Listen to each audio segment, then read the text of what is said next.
Voilà, nous allons continuer le programme de ce soir. Alors, c'est une lourde tâche pour moi pour vous présenter l'hôte d'aujourd'hui, en l'occurrence l'honorable Soro Alphonse. Mais bien avant, je souhaiterais vous dire qui est M. Soro Alphonse. L'honorable Alphonse Soro est l'un des plus jeunes députés de Côte d'Ivoire, révélé à la Côte d'Ivoire suite à des brillantes interventions à l'émission Débat national et au Forum pour la réconciliation nationale.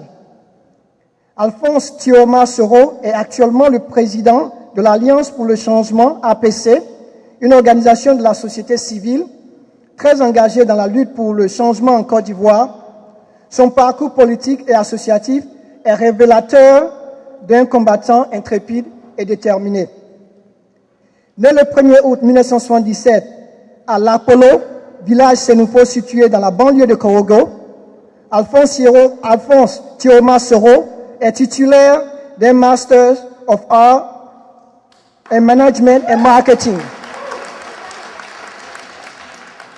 Il exerce en qualité de président, directeur général au sein d'une société de la place, il s'agit bien de la Côte d'Ivoire, mais il est surtout connu pour son engagement dans la lutte politique. Son parcours scolaire est jalonné par la création et la participation de plusieurs organisations associatives, Jeunesse Unie de Lavagavogo au CE2, donc il a commencé très tôt, président de la coopérative scolaire à l'école primaire au CM1, CM2, plusieurs fois chef de classe, conseil scolaire du collège moderne privé l'ONIA de Korogo, etc. Au sein de la FECI, où il fait ses premières armes syndicales dès 1992. Il est successivement à l'organisation, puis à la communication de la session du lycée Oufo-Boigny de Korogo et secrétaire à l'éducation de la coordination nord de la FECI. Arrêté par les éléments de la gendarmerie du célèbre commandant Fezambi en pleine composition au baccalauréat et objet d'un convoi collectif pour syndicalisme par le proviseur du lycée Oufo-Boigny de Korogo. Il est par la suite membre de la section FECI et SAM d'Abidjan et du collectif des grandes écoles de Côte d'Ivoire, enfin membre du bureau des étudiants du groupe Agitel Formation d'Abidjan. Membre actif du Fonds uni de la jeunesse Fiji de 1998 à 1999 et deviendra plus tard membre du Forum des jeunes de Côte d'Ivoire en compagnie de Soro Guillaume. En 2000, il est élu président du Forum des associations du Nord, en abrégé FON, rebaptisé Forum des associations pour la nation en 2007. Organisation qui a joué un rôle déterminant dans la lutte contre l'arbitraire et l'exclusion. C'est en cette qualité qu'il interviendra au Forum pour la réconciliation nationale, présidé par le Premier ministre Seydou Eliman Diarra, pour interpeller la classe politique sur les dangers de l'ivoirité. Le FON a notamment organisé plusieurs séminaires, dont un sur les enjeux de l'identification en Côte d'Ivoire, une conférence internationale de la jeunesse africaine suivie d'une rencontre internationale sur l'intégration des États africains. Sans plus tarder, parce que la liste est exhaustive, sans plus tarder, je vous donne l'honorable Soro Alphonse.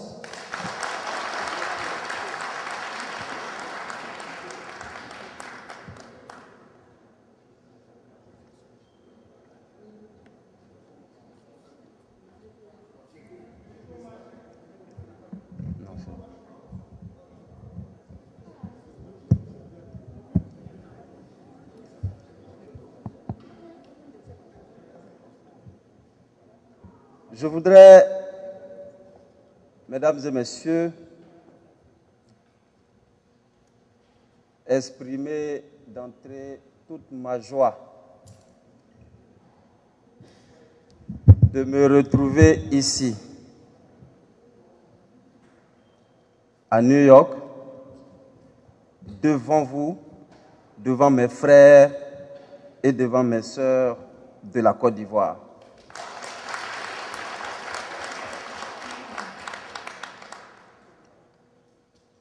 Je salue le président Karamoko, pour sa disponibilité. Et j'associe à ces remerciements tous les membres de son staff et toute la communauté ivoirienne de New York. Merci à vous, chers parents. Je suis très heureux de partager cet instant avec vous. Et je voudrais vous demander de dire merci également au grand frère Konaté Ishaka. Il est le directeur général des Ivoiriens de l'étranger et qui, dès qu'il a eu l'information de cette rencontre, alors qu'il était déjà prévu qu'il vienne à New York, il a tout de suite ménagé son programme pour être à nos côtés. Grand frère, merci à toi.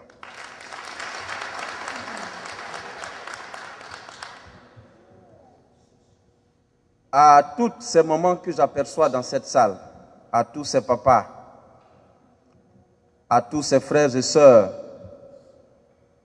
je sais que ici c'est difficile d'avoir le temps à consacrer à ce genre de rencontres. Parce qu'on n'est pas à Abidjan, parce qu'on n'est pas à Bouaké, parce qu'on n'est pas à Korogo. On est très loin de là-bas. Et si vous avez accepté de laisser ce que vous aviez à faire aujourd'hui pour être ici ce soir, pour écouter ma petite voix de petit député,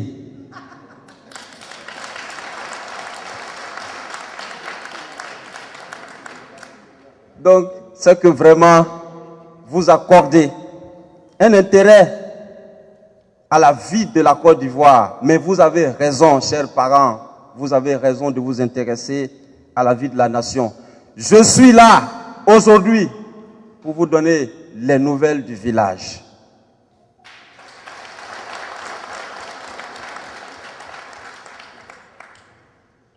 Chers parents vivant aux États-Unis et particulièrement à New York, la Côte d'Ivoire revient de loin.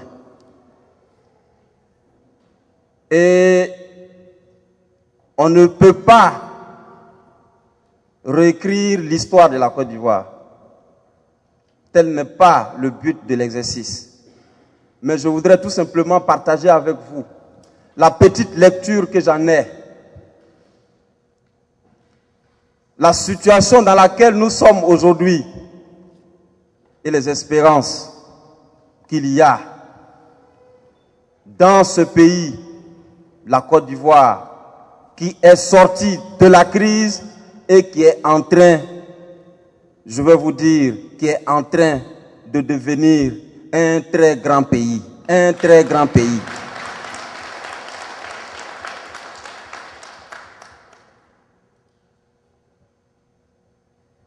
Les militaires qui ont pris le pouvoir en décembre 1999 avaient deux préoccupations.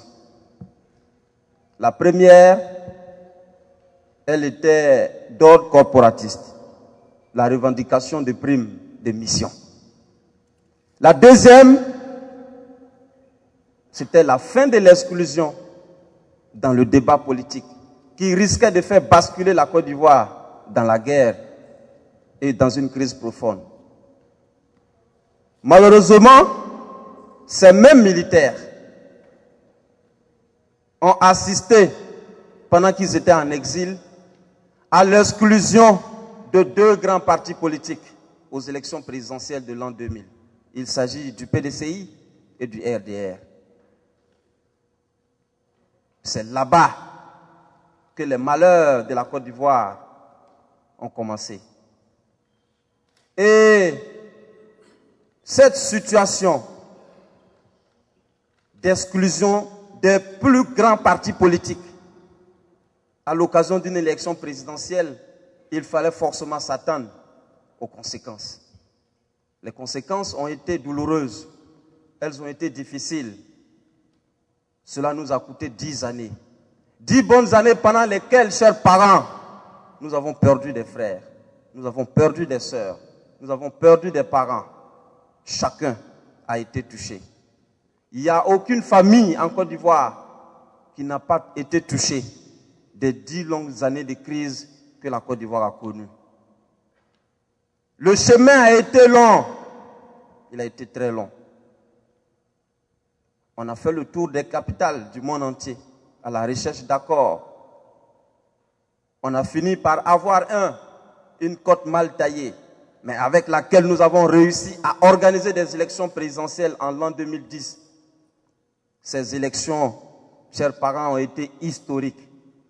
Ces élections, chers parents, sont les premières élections démocratiques et ouvertes de l'histoire de la Côte d'Ivoire.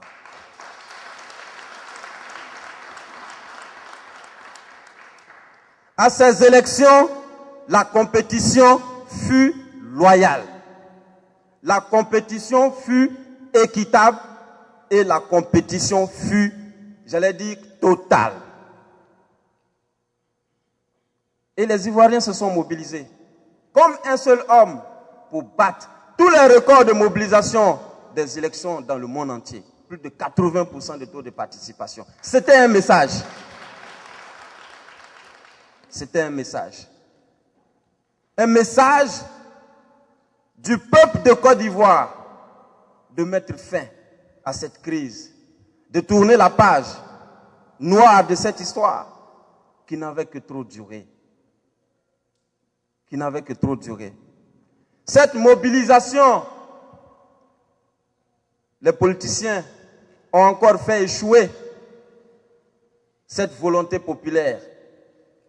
Parce que malheureusement, au sortir de ces élections, malheureusement, le perdant n'a pas été un bon perdant. Ça, c'est l'histoire. Et la volonté de garder le pouvoir nous a replongés dans une crise plus grave. Plus grave. Nous avons perdu, c'est plus de 5000 personnes. On chipote sur 3000, ce n'est pas 3000 personnes. On a perdu plus de 5000 personnes à l'occasion de cette crise post-électorale. Et cette crise a pris fin en avril 2011. Mais lorsqu'une telle crise prend fin, le souci premier de tous les démocrates, de tous les apôtres de la paix, c'est de se dire, on fait quoi pour éviter de retomber dans les mêmes travers? C'est pour cela que, en ce qui nous concerne, dès que nous sommes sortis du Golf Hotel, bien qu'ayant perdu nous-mêmes des personnes qui nous étaient très proches, mais nous avons pris notre bâton de pèlerin pour parcourir la Côte d'Ivoire, aller à la rencontre de nos frères et sœurs, et surtout de nos frères et sœurs du Front populaire ivoirien. Les ramener à la maison, les ramener dans le débat politique, dans le jeu politique, dans la vie de la nation. Nous avons fait de ce travail notre cheval de bataille. Et nous avons parcouru la Côte d'Ivoire. Nous avons parcouru la Côte d'Ivoire. Ça a été difficile. Parce que, évidemment, chacun a son avis sur qu'est-ce qui s'est passé. Mais je voudrais dire que le passé, c'est le passé. On n'a pas gagné les élections de 2010 pour venir faire de la politique. Alassane Ouattara a dit qu'il a gagné les élections de 2010 pour travailler, pour développer la Côte d'Ivoire. Il n'y a plus de place pour la politique. Et pour donner un écho à cela, nous nous sommes, j'allais dire, mis en mission. Le président ayant donné le ton, on sort de la crise post-électorale alors que ce monsieur aurait dû être, j'allais dire, celui qui allait appeler à la vengeance, frères et sœurs de New York, depuis que vous êtes nés, depuis que vous parcourez le monde, depuis que vous observez des situations politiques, des crises politiques dans des pays, vous n'avez jamais entendu, jamais, qu'un homme politique a sa mère qui décède, on l'enterre et elle est déterrée. Jamais vous n'avez entendu ailleurs, dans le monde entier. Jamais. Je mets au défi quiconque de dire que cela s'est réalisé quelque part dans le monde entier, si ce n'est en Côte d'Ivoire, à Abidjan. Je prends ce seul exemple pour dire combien la haine était présente, pour dire combien la terreur nous a animés, pour dire combien on est allé très loin dans cette opposition, qui aurait dû être une simple opposition politique, une simple opposition d'idées, une simple opposition d'arguments, comme cela se fait partout dans le monde, et particulièrement ici aux États-Unis. Mais au sortir donc de cette crise, le président de la République, il est le premier à donner le signal. Il met en place la commission Dialogue, Vérité et Réconciliation nationale.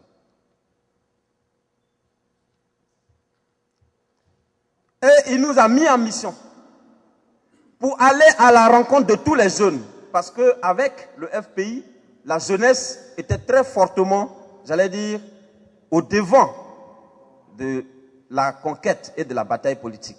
Et le président nous a demandé, allez-y vers les jeunes du FPI. Approchez-vous des jeunes du FPI. La politique est terminée. Il est temps de travailler. Et après ces injonctions du président, je suis allé rencontrer le président de la GFPI, le président intérimaire, quoi Justin, au siège du CNRD, juste dès qu'on est sorti du Golf Hotel. C'était des moments difficiles. Et dans mon propre camp, on m'a traité de fou. Et de quelqu'un qui est en train de pactiser, j'allais dire avec le diable. Parce que les blessures étaient encore là, vivaces. Mais nous avons été rencontrés, quoi, Justin, pour lui dire, cher frère, ça fait 20 ans que ça dure. La politique doit prendre fin. La Côte d'Ivoire doit se développer.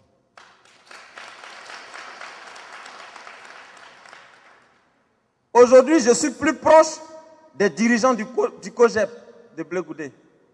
Les dirigeants actuels du COGEP, nous sommes en contact permanent, au quotidien. On essaie de leur parler pour leur dire, il faut qu'on mette fin à ça. Parce que le président de la République est occupé à développer, à travailler. Et nous avons la responsabilité de créer un environnement aseptisé, un environnement de paix, un environnement d'accalmie pour lui permettre de mettre en œuvre son programme. Dès qu'il y avait des petites crises partout en Côte d'Ivoire, des frictions ou des escarmouches avec les FRC, c'est nous qui étions au front pour nous interposer et éviter qu'il y ait de la vengeance. Parce que le président de la République a insisté sur le fait qu'il ne doit pas avoir une seule vengeance. Ça a été difficile. Ça a été difficile. Mais nous avons fait ce travail à l'intérieur de la Côte d'Ivoire. Nous avons également fait ce travail à l'extérieur de la Côte d'Ivoire. J'ai été au Libéria. Le premier à aller au Libéria à la rencontre de nos frères qui étaient là-bas. À la veille de la visite d'État du président à l'ouest. J'ai été au Togo. J'ai envoyé des missions au Ghana à la demande du président parce que le président m'a dit les jeunes du FPI, il faut t'occuper d'eux. Il faut faire en sorte qu'ils sachent que la crise est finie et que désormais, nous voulons travailler. Nous avons fait ce travail, pas parce que on était, j'allais dire, aussi contents. Au départ, je vais vous dire, c'était difficile. Parce que les blessures ont été très graves. Les blessures ont été très graves. Mais depuis que nous avons fini toutes ces missions, il y a une dynamique de retour irréversible qui s'est déclenchée. Et je peux vous assurer que aujourd'hui, il n'y a pratiquement plus personne. J'allais dire, dans certains pays voisins, ils sont tous rentrés. Il y a encore des gens. Il y a encore des gens, certes, au Togo. Il reste encore d'autres personnes au Ghana. Mais au Libéria, c'est presque vide. Il ne reste que la portion des extrémistes avec qui nous discutons. Ce n'est pas facile. Il y a des gens qui ont des positions tranchées. Mais nous sommes les premiers à aller vers eux pour leur dire, c'est fini, revenez à la maison. Ils étaient réticents au départ, mais aujourd'hui, ils sont partis. Quand je suis arrivé à Lomé et que j'ai échangé avec les jeunes, ils ont dit, pas possible. J'ai demandé au HR d'organiser une mission GoMC. Le HCR a organisé une mission GoMC sur Abidjan. On a pris le temps de les accueillir et de les accompagner partout dans les rues d'Abidjan. Le premier jour. Mais le deuxième jour, on ne les a même plus vus.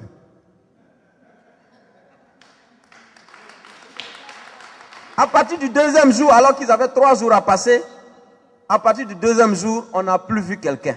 Ils sont à Yopougon, ils sont à Bobo, ils sont à Cocody, ils sont partout, dans les maquis, dans les restaurants, parce qu'ils avaient envie de manger du garba, ils avaient envie de manger aloko, ils avaient envie de manger placali. Et c'est ce que je leur ai dit quand je suis arrivé à Lomé. J'ai dit, mais arrêtez. Ainsi qu'au Ghana. Je dis, arrêtez de manger du dokun ici, allons-y à Abidjan. Nos soeurs qui étaient là-bas, vous ne pouvez pas imaginer qu'on appelait nos soeurs One CD. One CD. One CD, c'est-à-dire avec un CD, vous vous offrez une Ivoirienne. Ils vivaient dans des conditions délabrées. Délabrées. On les a ramenés au pays. Et nous allons continuer ce travail. Personne ne restera dehors.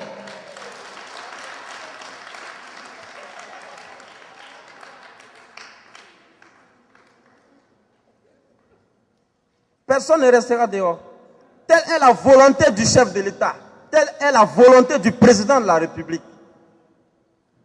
Mais on est confronté, j'allais dire, aux politiciens, aux extrémistes. Mais ils sont, je peux vous le dire, en train d'être isolés progressivement. Et au moment où ils vont se rendre compte, il n'y aura plus personne autour d'eux à l'extérieur. Tout le monde sera à Abidjan. Mais pendant que nous faisons ce travail, il est important de savoir que nous devons tirer les leçons du passé. C'est quoi les leçons du passé? En 1999, il y a eu un coup d'État, on a appelé ça le coup d'État sans effusion de sang. Il n'y a pas eu un seul blessé. À partir de 2000, on a commencé à enregistrer 57 morts, le charnier de Yopougon. Ça, c'est octobre 2000. En décembre 2000, à l'occasion des élections législatives, on a enregistré 500 morts. Non, c'était 300 en décembre. Et puis, en 2003, pendant la marche de l'opposition, on est parti à 500 morts. Et après, on est passé à 1000 morts. Pendant la crise post-électorale, on est passé à plus de 5000 personnes qui ont été tuées. Mais quand il y avait l'ensemble, quand il y avait ces tueries, qu'est-ce qu'on a fait? En 2001, on a tenté ce qu'on a appelé le Forum pour la réconciliation nationale. D'abord, avant le forum, il y a eu le procès des gendarmes pour le charnier de Yopougon. Et ils ont été graciés. On ne les a même pas mis en prison. Après, on organise un forum, il n'y a pas de justice. Et au fur et à mesure qu'on avançait, le nombre de personnes tuées augmentait. On fait amnistie, on fait forum de réconciliation, on fait, j'allais dire, séminaire à Bassam. Tout ceci n'a pas produit de résultat. Sauf que la situation s'est aggravée et le nombre de victimes a augmenté. Aujourd'hui, la question est de savoir qu'est-ce qu'on fait des 3000 personnes officiellement qui ont été tuées. Beaucoup de personnes demandent une amnistie générale. Chers frères, c'est une erreur.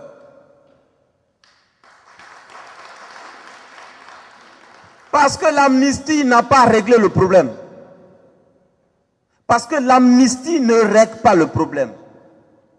Il ne faut pas continuer d'envoyer pour message à ceux qui tuent que vous aurez une amnistie le lendemain de votre forfaiture. C'est un mauvais message. Et donc, nous sommes pour qu'il y ait la justice. Une justice équitable. Et c'est ce que le président de la République demande. Et donc, quand on parle de ça, on dit, mais il y a trop de contradictions dans ce que vous voulez. Vous voulez la réconciliation et puis vous voulez la justice. Où est la dichotomie?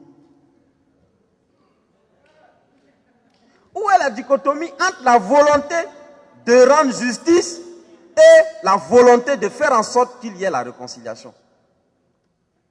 Autant je suis le premier sur tous les fronts, à l'extérieur, au Ghana, au Libéria, partout, pour faire en sorte que nos frères reviennent, pour faire en sorte qu'il n'y ait pas de vengeance, autant je suis le premier sur le terrain de la justice, parce que les victimes de la crise post-électorale doivent avoir au moins la justice.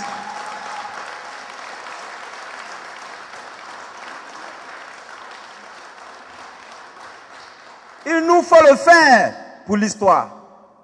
Il nous faut le faire pour donner un message à tous ceux qui sont des gens qui détiennent des armes.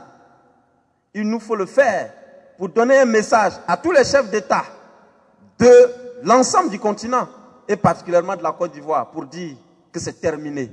L'impunité a pris fin. Plus jamais en Côte d'Ivoire, vous allez vous lever et croire que vous pouvez tuer des gens et il n'y aura rien. Ça, c'est fini. Ça, c'est fini. Et donc, ceux qui ont affaire à la justice auront affaire à la justice. Peut-être qu'après, on pourra, n'est-ce pas, épiloguer sur l'ensemble des autres problématiques. Mais on ne peut pas poser ça comme condition. Ce n'est pas possible.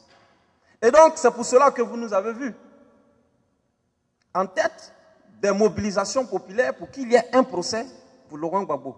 C'est une conviction. Il faut faire un tour dans les quartiers d'Abidjan. À l'heure où je vous parle, les victimes de la crise post-électorale sont fâchées avec le président de la République. Je vous dis. Parce qu'elles ne comprennent pas. Pourquoi est-ce que c'est elles qui doivent faire le sacrifice? Parce qu'elles ne comprennent pas. Pourquoi est-ce que les gens ne sont même pas à mesure de reconnaître ce qu'ils ont fait? Elles ne comprennent pas que les gens ne sont pas à mesure de présenter des excuses, de demander pardon. Et quand même le président de la République leur dit demander pardon aux victimes, il nargue plutôt les victimes. Il se moque plutôt des victimes. Et les victimes sont dans les quartiers. C'est dit, mais moi je fais le tour à Abobo, à Treichville, à Yopougon. Mais à peine si les gens ne me chassent pas. Toi avec ton Alassane Ouattara, quittez ici. Vous nous avez oubliés. On ne peut pas accepter. Ceux qui nous ont massacrés, vous courez après eux. Vous leur donnez tout. Nous, on a fait quoi? Ce serait une bombe que nous allons laisser entre nos mains si nous ne prenons pas les dispositions pour qu'il y ait une justice en Côte d'Ivoire. Vous savez, il y a eu un cas de vengeance. Avant que la police n'intervienne, c'était trop tard. De quelqu'un qui était à Yopougon et qui a fait brûler, à cause de l'article 125, toute une famille, le père, la mère et 2 enfants. Il y a un 3e qui a pu fuir. C'était ses voisins. Et c'est lui qui a organisé ça. Et donc au début, il a pris la poudre d'escampette et il est parti au Ghana. Mais quand on a enclenché la dynamique de retour de l'ensemble des réfugiés, il est rentré.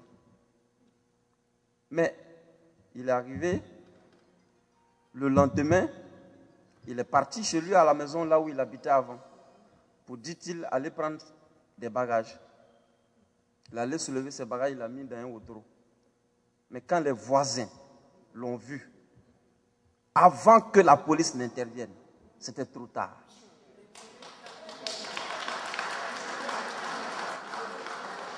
Avant que la police n'intervienne, c'était trop tard. Parce qu'on dit, lui là, ici, ce n'est pas possible. Et donc, est-ce que nous voulons que les gens se rendent justice? Il ne faut pas que les gens se rendent justice. Et donc, il faut donner la possibilité à ces victimes de pouvoir au moins voir ceux qui sont responsables des massacres être jugés, être condamnés. Et moi, le message que les victimes m'ont donné, et vous allez le comprendre par ma démarche, le message que les victimes m'ont donné, elles disent, de toute façon, tout le monde a été trempé dans cette affaire. On ne peut pas les mettre tous en prison. Ils ont été méchants, on le reconnaît. Mais on n'a pas le choix que de vivre avec eux, ce sont nos frères et sœurs. Nous sommes d'accord pour aller à la réconciliation. D'après eux, votre réconciliation, on est prêt à y aller. Mais on demande une seule chose.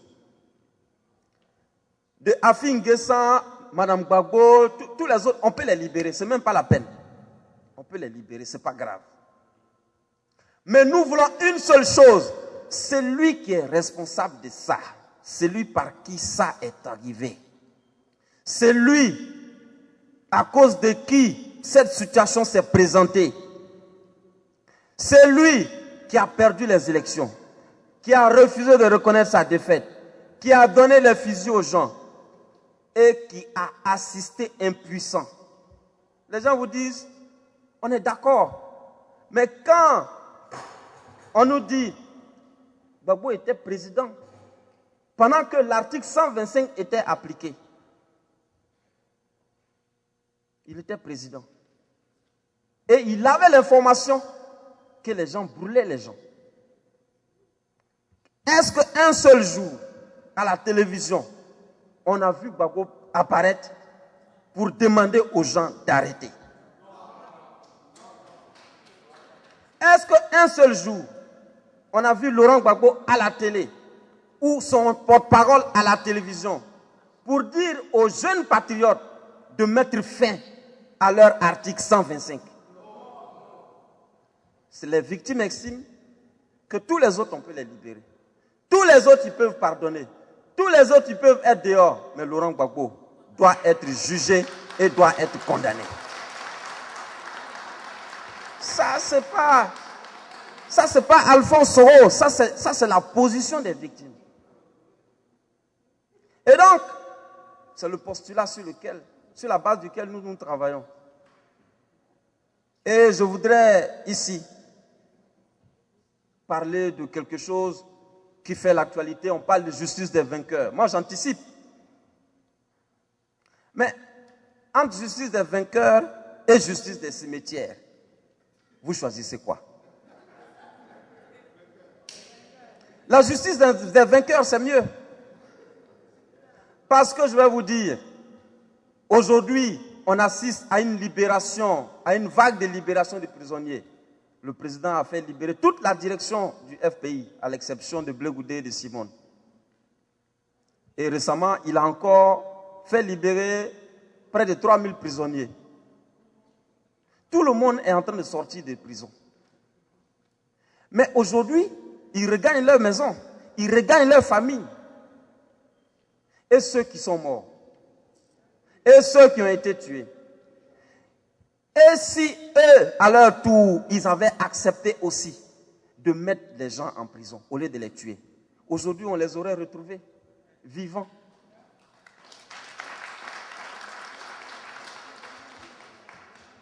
Je voudrais vous dire, et à quelques jours du congrès du PDCI RDA, rendre ici un hommage à Henri Konan Bédié.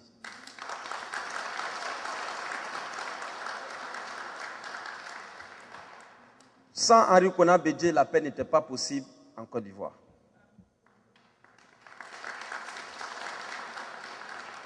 Voilà un monsieur qui a accepté de regarder Alassane Ouattara avec un autre regard, loin de tout ce qu'on lui avait dit. Et il a découvert que c'était juste un frère. Juste un frère. Un frère de Côte d'Ivoire. Et je voudrais en tout cas dire ici que ce monsieur est un monument à magnifier et je demande au PDCI d'en tenir compte. Parce que s'il continuait d'écouter les manipulations, la Côte d'Ivoire ne sortirait pas de la crise. C'est le lieu pour moi de demander à partir de New York et à quelques jours de ce congrès à Kakabe et à Alphonse Didier Madi de se retirer, de retirer leur candidature en faveur de Henri Konan Bédié.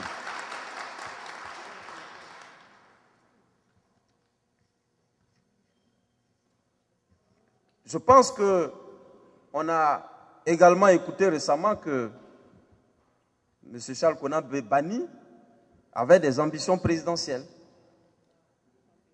C'est quand même difficile. Bon, le réconciliateur national. Bon. Alors qu'en général, ces missions sont confiées à des gens qui sont d'une certaine neutralité, loin de toute cette ambition démesurée, sans compétence des hommes politiques. Bon, mais ça là, moi j'ai vu ça là venir il y a longtemps. Hein. Ça là, j'ai vu ça il y a longtemps. Hein. Mais quand j'ai commencé, tout le monde m'a attaqué. Parce que dès que Bani a commencé sa mission, j'ai dit non, non, non.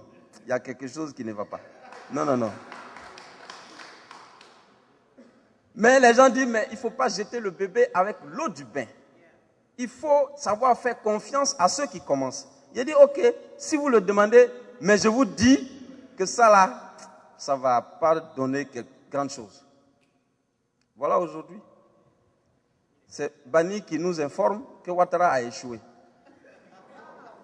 Mais nous, on veut que toi, tu nous informes du niveau d'évolution de la réconciliation nationale. Toi, tu nous informes plutôt que Ouattara a échoué. Est-ce que toi, ta mission, c'était d'observer la gouvernance Ouattara ou bien c'était de travailler à rapprocher les Ivoiriens?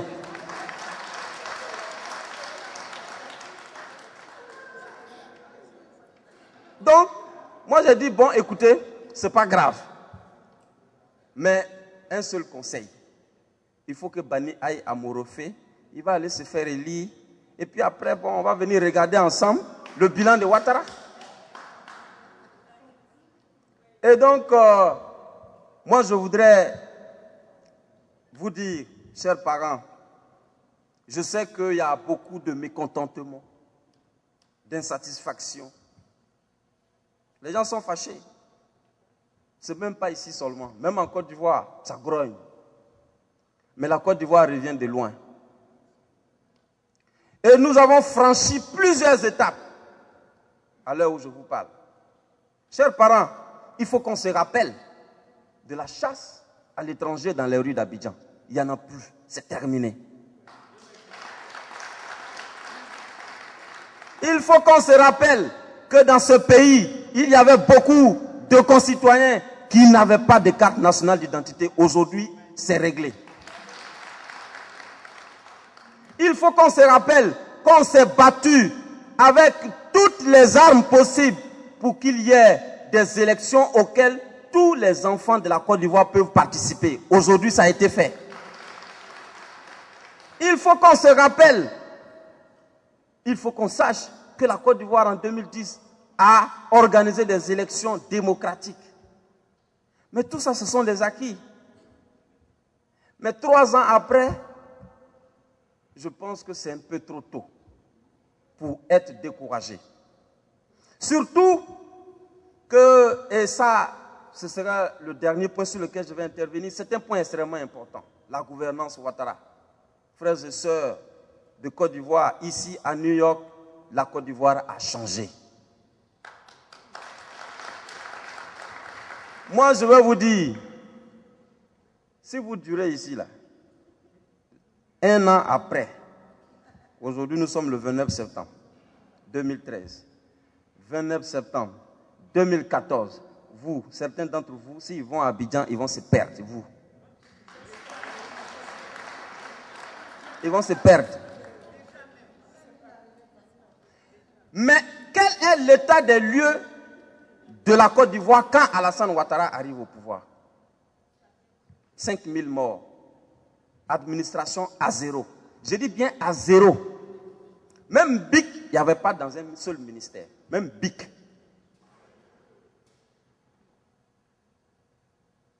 Même un seul stylo, il n'y en avait pas dans un seul ministère.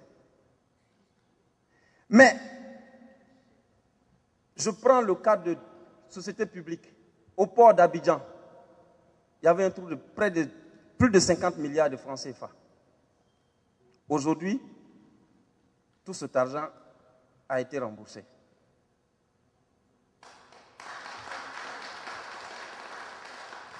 À la Sotra, c'était plus de 100 milliards. Aujourd'hui, cet argent est en passe d'être totalement épongé. L'université de Côte d'Ivoire, qui était une caserne, il y avait plus d'armes à l'université qu'au camp Akouedo qui est juste à côté. Aujourd'hui où je vous parle, cette université fait la fierté du continent africain. Je ne dis pas de la Côte d'Ivoire. Du continent africain. Toutes les banques étaient pillées. Et l'armée n'avait même pas de vélo pour aller intervenir. Voilà l'état des lieux du pays quand on arrive, quand Alassane Ouattara arrive au pouvoir. Mais les nouvelles sont bonnes. Et je peux vous dire, j'ai vu des ponts ici, là, ça ressemble à notre pont, là, hein, pont Henri Konan Bédié.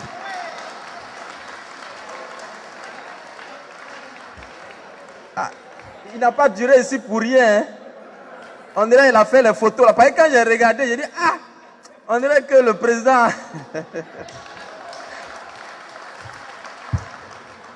Le pont Henri Konan Bédié fera la fierté du continent africain.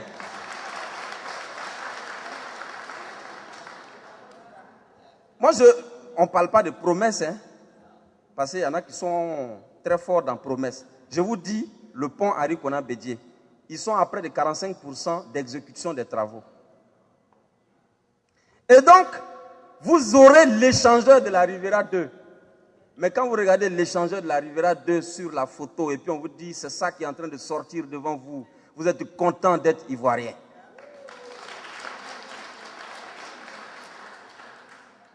L'échangeur de Marcory. Parce que nous, on a passé 10 ans dans la guerre, et puis tous les autres pays à côté de nous ont dévancés. On n'était plus la locomotive. Parce qu'avant, je m'excuse, mais les Sénégalais, les Burkinabés, les Maliens venaient à Abidjan pour prendre des photos sur nos échangeurs là. Parce qu'on dit, ah, comment une route peut passer en dessous d'une autre, tout ça. Ça, c'était avant. Mais pendant que nous étions dans nos turpitudes de la crise décennale,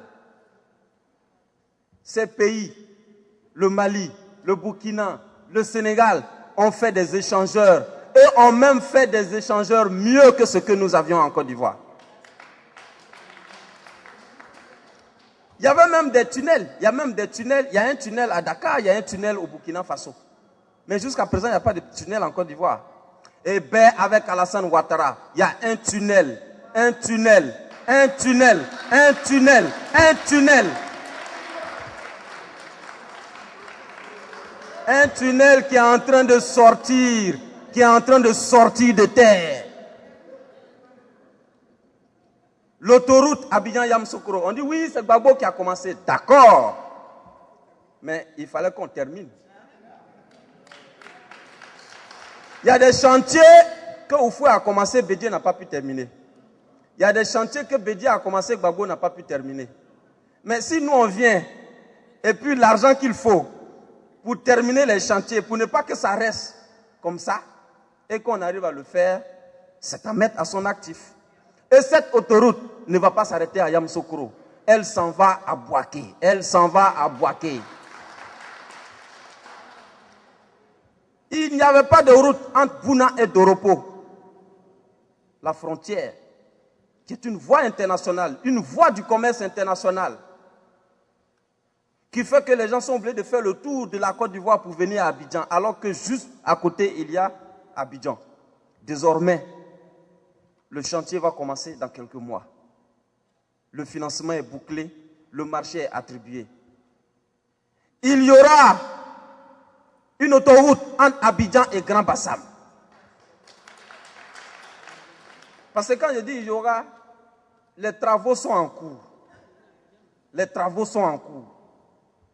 Le barrage de Soubré, les travaux sont en cours.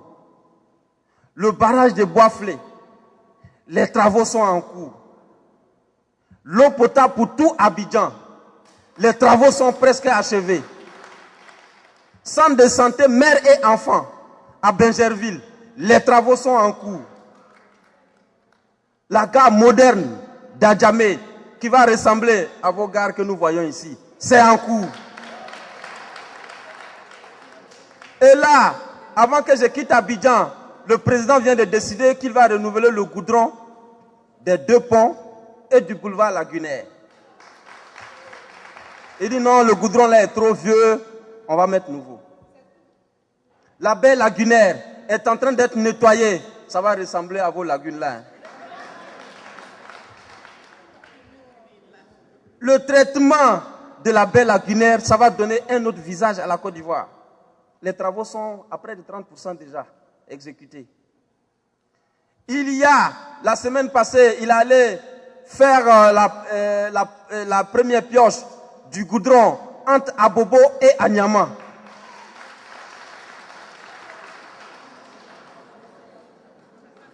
Il y a les logements sociaux. Le président a dit tu as jusqu'en décembre pour livrer les premières maisons. L'assurance maladie universelle, il a dit au ministre Dosso, je te donne jusqu'à la fin de l'année, il faut que ça commence avec 1000 francs, les Ivoiriens vont se soigner gratuitement. Ça, ce sont les projets structurants et les projets, j'allais dire, qui sont transversaux. Mais en dehors de ça, le président organise les visites d'État. Au temps d'Oufoué, c'était la fête de l'indépendance. Quand la fête de l'indépendance arrive chez vous, c'est le bonheur. Avec Alassane Ouattara, quand on dit il y a visite d'État, c'est le bonheur qui arrive chez vous. Parce que quand le président arrive dans une localité, et d'ailleurs il a décidé, il va retourner à l'Est, quand il arrive dans une localité, tout le bitume de la ville est repris à zéro. Tout le bitume de la ville. Quand ils arrivent dans une localité, le réseau de l'eau, des routes et de l'électricité, tout est remis en place.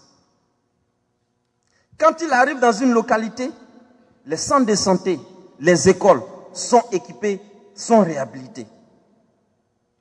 Et quand on était à Korogo, il a lancé le projet d'électrification et d'adduction d'eau dans tous les villages de plus de 500 habitants. Chers parents, voilà ce que la Côte d'Ivoire d'aujourd'hui. Et donc, ça c'est à l'intérieur. Mais quand on regarde à l'échelle internationale, regardez aujourd'hui la position de la Côte d'Ivoire. On a repris notre place en Afrique de l'Ouest. Parce qu'on l'avait perdu, on est redevenu la locomotive de l'Afrique de l'Ouest. Président CEDEAO, on dit c'est 1 an. Il finit, on dit il faut continuer. Et certains présidents ont dit, mais pourquoi c'est 1 an? Mais est-ce qu'on ne peut pas faire 2 ans pour que Ouattara... Donc, peut-être que quand il va finir encore 2e année, on va dire continue. Abidjan est redevenu la capitale de toutes les grandes rencontres de la sous-région. Toutes les grandes rencontres de la sous-région.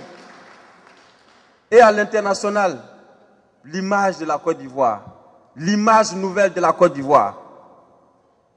On est en train d'intégrer le cercle restreint des nations dominantes avec Alassane Dramane Ouattara. Et donc ça, c'est la réalité. Ça, c'est le quotidien. C'est pour cela que je voudrais vous dire que la Côte d'Ivoire est au travail, la Côte d'Ivoire est en chantier. Il est temps que chacun essaie de le comprendre et qu'on sache que la crise est derrière nous. Nous avons oublié la guerre, on est dans le développement avec Alassane Ouattara et je voudrais vous inviter, chers New-Yorkais, si on le dit, à vous mobiliser. Comme un seul homme, avec tout ce que je viens de vous dire, quelqu'un qui arrive à faire tous ses travaux en 3 ans de pouvoir. En 3 ans de pouvoir. Qu'est-ce qu'il pourra proposer à la Côte d'Ivoire en 5 ans de pouvoir et en 10 ans de pouvoir? Imaginez la Côte d'Ivoire. Imaginez la Côte d'Ivoire. C'est pour cela que je voudrais terminer par vous demander de faire en sorte qu'en 2015, ce soit un coup KO au premier tour. Je vous remercie. Vous l'avez découvert ici. Encore un hit que vous avez découvert. Ivoire TV. Ivoire TV.